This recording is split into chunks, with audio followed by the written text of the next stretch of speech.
Hello mga kapapis,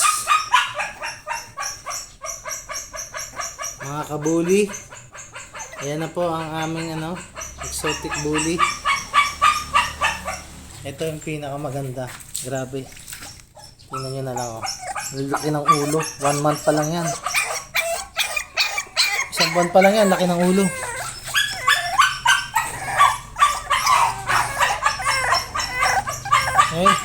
Ngayon lang sila nakatikim ng tubig. Pinaliguan ko sila. Ayan, bagong paligo yung mga yan. Lagi nag-aalburuto itong brown na yan. Lagi nag-aalburuto. Tapos lang din nilang pakainin.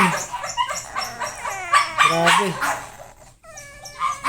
Pero yung isang pinakamalaki ang ulo. Yan oh. Diba? Ang laki ng ulo. Ayan lang po.